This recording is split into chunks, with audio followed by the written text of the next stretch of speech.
ստեղծված լրջագույն իրադրության առջև զորանալ հավատով եւ ամրապնդել վճռականությունը, որպիսի ամենայն հանձնառությամբ կառուցենք եւ սերունդներին ավանդենք հզոր, բարոր եւ անվտանգ հայրենիք։ Աստուծո խոսքին ու քրիստոնեական արժեքներին հավատարիմ հոգ տանենք միմյանց եւ ջերմագին սիրով արբազմաչարչար մեր հայրենիքը, մեր ջանքերն ու ուժերը մեկտեղենք ի նպաստ ազգային ու հայրենական մեր կյանքի նորոգության ու պայծառության, մեր հայրենիքը հզորացնելու, մեր պետականությունը վտանգներից զերծ պահելու, մեր սահմանները խաղաղ ու ապահով դարձնելու եւ համայն մեր ժողովրդի կյանքը շենացնելու պատասխանատվությունը ամենքինս է։ Այս գիտակցությամբ հայրենիքի նոր օրը խարսխենք եղբայրսիրության, արդարության եւ օրինահարգության վրա։ Նոր տարվա սեմին միասնաբար հայցենք, որ Տիրոջ Սուրբ Ծննդյան շնորհները հերկիր խաղաղություն, իմարդիկ հաճություն ավետիսով տարածվեն մեր հայրենի եզերքներում։ Աղոթենք ու երախտագետ սրտով հիշենք մեր նահատակներին, շուտապույտ վերադարձ մաղթենք գերեվարվածներին, ապաքինություն վիրավոր մեր զավակներին եւ խնդրենք Աստծո զորակցություն ու օրհնությունը նրանց, մեր հերոսների ընտանիքներին եւ համայն մեր ժողովրդին։ Աղոթենք հայրենիաց պաշտպանության դիրքերում գտնվող մեր բանակի քաջարի զորականների եւ բոլոր նրանց համար, ովքեր տարեմուտը դիմավորում են ծառայության մեջ։ Աղոթքով հիշենք եւ համավարակից մահացած մեր ժողովրդի զավակներին։ Ամենագութ Աստված, բարերար քո կամքով եւ ամենառատ ողորմությամբ թող 2021 թվականը լինի խաղաղության, ազգաշեն ու հայրենանպաստ իրագործումների տարի եւ մխիթարություն բերի մեր սրտերին, զորություն եւ հաղթություն հայոց կյանքին։ Աստված պահապան մեր հայրենիքին եւ ժողովրդին, բարի օրհնյալ տարի։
Ամանորյա այս երեկոյին մեր սրտերն ու մտքերը պատերազմից վերադարձած մեր եղբայրների ու քույրերի հետ են, ովքեր մտքով հաստատապես դեռ մարտի դաշտում են, նորովի են վերապրում, առաջնագծում իրենց անցկացրած ամեն րոպեն ու վայրկյանը։ Ամանորյա այս երեկոյին մեր սրտերն ու մտքերը մեր այն հայրենակիցների հետ են,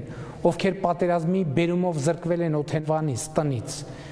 Կրկին նույն պատճառով չեմ ուզում պատմել, թե կառավարությունը ինչ միջոցներ է ձեռնարկում եւ կձեռնարկի նրանց խնդիրներին լուծում տալու համար։ Ամեն անհրաժեշտը իհարկե կարվի։ Ամանորյա այս երեկոյին մեր սրտերն ու մտքերը Արցախի մեր հայրենակիցների հետ են։ Մեր սիրասուն Արցախը ապրում է չափազանց դժվար օրեր։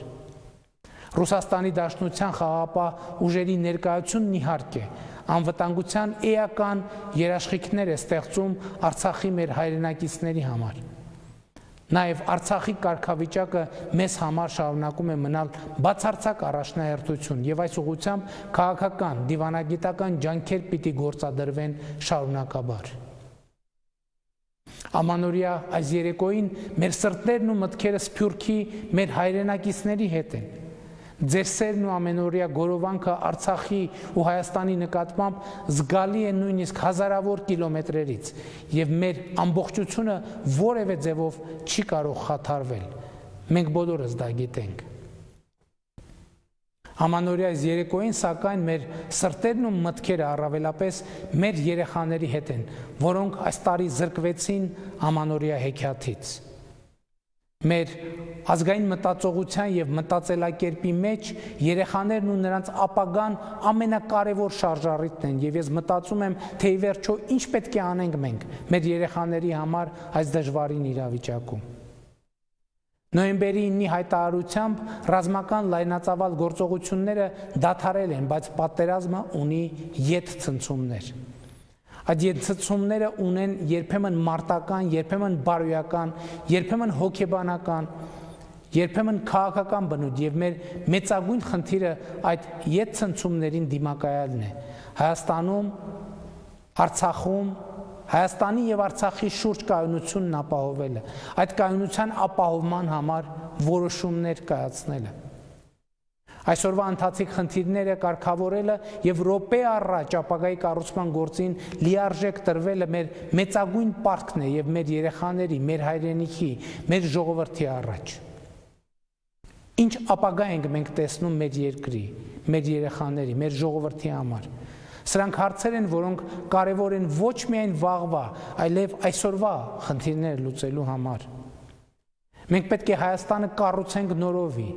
մենք պետք է Արցախը կառուցենք նորովի, մենք պետք է մեր լավատեսությունը կառուցենք նորովի եւ ուզում եմ, որ 2021 թվականը սկսենք հենց այսպիսի տրամադրությամբ։ Արցախի շուրջ, Հայաստանի շուրջ միջավայրը փոխվել է։ Մեր կռիվն ու պայքարը նրա համար էր, որ միջավայրի նման փոփոխություն տեղի չունենա։ Բայց այսօր կան իրողություններ, եւ մենք պիտի առերեսվենք այդ իրողությունների հետ, որովհետեւ իրավիճակը կառավարելու անհրաժեշտ նախապայման է սա։ Քաոսի, խուճապի, վախի տրամաբանությունը պետք է հաղթահարվի րոպե առաջ։ Րոպե առաջ պետք է հաղթահարվեն բոլոր այն գործոնները, որոնք նպաստում են այսպիսի իրողությունների ծավալմանը։ 2021 թվականի առաջին իսկ րոպեները պետք է դառնան այն զրոյական կետը, որից մենք սկսում ենք մեր ազգային նոր վերելքը։ Ինչ է հարկավոր սրա համար։ Նախ եւ առաջ անվտանգության նոր միջավայրի կահավորում, որի կարևորագույն բաղադրիչ է բանակի բարեփոխումների մեկնարկը եւ մեր անվտանգային հիմնական գործընկերոջ Ռուսաստանի հետ հարաբերությունների ամրապնդումը եւ այս համատեքստում անվտանգային նոր երաշխիքների ստեղծումը։ Հաջորդ կարևորագույն խնդիրը վստահելի դատական համակարգի հաստատումն է, որի բացակայությունը շարունակում է մեր երկրի առաջնային խնդիրներից մեկը մնալ եւ ուժգնացող մարտահրավեր, այդ թվում անվտանգության ոլորտում։ Կրթության ժամանակակից հայեցակարգերի ներդրումը եւ յուրաքանչյուր անհատի մրցունակությունը համաշխարհային ստանդարտներին համապատասխանեցնելը մեր հաջորդ մեծագույն խնդիրն է, որը ի վերջո հանգեցնում է մեր հանրության մրցունակության էական մեծացմանը։ Եվ ի վերջո, ժողովրդի իշխանությունը, այսինքն ազատ կամ արտահայտմամբ իշխանություն ձևավորելու ժողովրդի լիազորությունը պետք է ամեն օրվա ու ժամվա հետ ավելի ու ավելի ամրանա, ու սա պիտի լինի անառարկելի եւ անսակարկելի իրողություն բոլոր ժամանակների համար։ Սիրելի հայրենակիցներ, սիրելի ժողովուրդ, Հայաստանում, Արցախում եւ Սփյուռքում 2021 թվականը մեզ համար պիտի դառնա աշխատանքի տարի, ոչ թե սովորական աշխատանքի, այլ ճգնելու տարի, որտեղ ստեղծելը, ստեղծագործելը, արդյունք արարելը լինի մեզնից յուրաքանչյուրի անհատական, ապա նաև ազգային ու պետական խնդիրը։ Աշխատանք, կրթություն, աշխատանք բանաձևի վրա է հիմնվելու մեր ազգային վերածնունդը։ Աշխատանքի կրթության մեջ է վերստեղծվելու մեր լավատեսությունը։ Աշխատանքի կրթության ֆոնին է կառուցվելու մեր ազգային երջանկությունը։ Վշտի, անհանգստության այս դժվարին պահին, այո, մենք չպետք է մոռանանք երջանկության մասին։ Մեր երեխաների, մեր սերունդների երջանկության մասին, որովհետև որևէ ուրիշ նպատակ մեզ ապրելու այնքան ուժ չի տալիս, որքան մեր երեխաների երջանկության նպատակը։ Եվ որպեսզի ավելի ու ավելի ուժեղ լինենք, մենք պիտի ավելի ու ավելի շատ երեխաներ ունենանք։ Բազմազավակ ընտանիքը, որտեղ 4-5 երեխա կա, մեզանում պիտի դառնա կանոն։ Մայրությունը խթանելու նորանոր պետական ծրագրեր պիտի իրագործենք 2021 թվականից, որովհետև հենց ծնունդն ու մայրությունն են մեր կենսունակության ու հզորության անհերքելի սիմվոլը։ Եվ 2021 թվականի այսօրը Հայաստանում եւ Արցախում վառ կլինեն բոլոր լույսերը, կփայլեն ու կպսպղան տոնածառները, որը կլինի մեր հարգանքի մեծագույն տուրքը մեր բոլոր ժամանակների, բոլոր նահատակներին, որը կլինի մեր մեծագույն ծառայությունը մեր մանուկների պայծառ ապագան կառուցելու մեր հանձնառությանը։ Բարով ես գալիս 2021 թվական Եվ Սուրբ Ծննդյանը ընթառաջ ուզում եմ քեզ դիմավորել նոր կտակարանի Լեռան քարոզի հետևյալ խոսքերով։ Երանի սքավորներին, որովհետև նրանք պիտի մխիթարվեն։ Երանի նրանց, որ քաղցրն ու ծարավն ունեն արդարության, որովհետև նրանք պիտի հագենան։ Երանի նրանց, որ սրտով մաքուր են, որովհետև նրանք Աստծուն պիտի տեսնեն։ Երանի խաղաղարարներին, որովհետև նրանք Աստծու որդիներ պիտի կոչվեն։ Երանի նրանց, որ հալածվում են արդարության համար, որովհետև նրանցն է երկնքի արքայությունը։ Բարով եկար 2021 թվական, մեր նոր դարաշրջանի մեկնարկի տարի, մեր ազգային պետական վերածննդի տարի, շնորհավոր ամանոր և Սուրբ Ծնունդ։